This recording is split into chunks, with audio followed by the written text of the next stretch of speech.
ایک کردار ہے ابلیس کا، ایک کردار ہے آدم و حوا۔ ابلیس کا کردار کیا ہے کہ غلطی پر ڈٹ جانا، آرگو کرنا، اور آدم و حوا کا کردار کیا ہے؟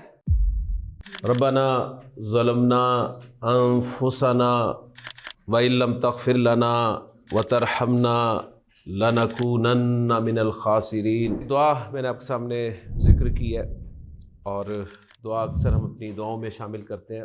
یہ دعا آپ کے علم میں ہے کہ حضرت آدم و حوا کی یہ دعا ہے، اور پورا پس منظر بھی آپ کے علم میں ہے کہ اللہ تعالیٰ نے آدم کو حکم دیا کہ یا آدم اسکن انت وزوجک الجنہ، اے آدم تو اور تیری بیوی جنت میں رہو، فکلا من حیث شئتما، اور جہاں سے جی چاہو کھاؤ، لیکن منع کر دیا کہ ولا تقربا ہذہ الشجرہ، اس درخت کے قریب مت جانا، فتکونا من الظالمین، ورنہ تم ظالموں میں سے ہو جاؤ گے۔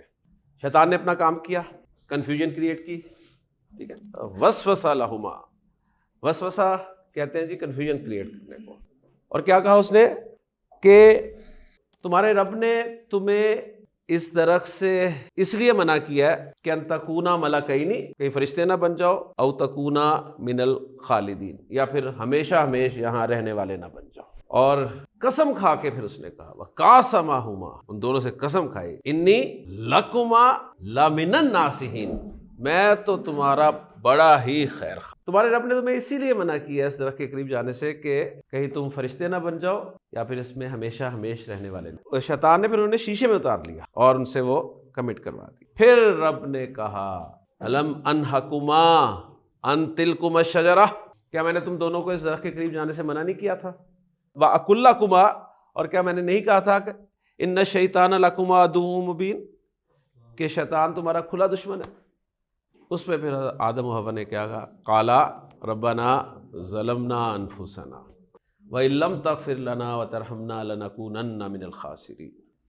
آدم و ابلیس کا یہ جو واقعہ ہے نا، قصہ ہے، قرآن مجید میں اللہ نے کئی جگہ پہ ذکر کیا ہے، کم از کم 7 جگہ پہ تو اللہ تعالیٰ نے اس کو ذکر کیا ہے۔ اور قصہ آپ کے سامنے ہے۔ اللہ نے آدم کو تخلیق کیا، فرشتوں سے کہا آدم کو سجدہ کرو، سب نے سجدہ کیا، ابلیس نے سجدہ نہیں کیا، اللہ کے حکم کو نہیں مانا۔ اللہ نے ابلیس کو بلایا اور پوچھا اسے کہ ما منعک اللہ تسجد اذ امرتک، سجدہ کیوں نہیں کیا جب میں نے حکم دیا؟ تو اس نے آرگو کیا انا خیر منہ، میں بہتر ہوں اس سے، اور دلیل یہ دی کہ خلقتنی من نار وخلقتہ من طین، اسے تو نے مٹی سے پیدا کیا، مجھے آگ سے پیدا کیا ہے، بندہ ہی نہیں سجدہ کرنا۔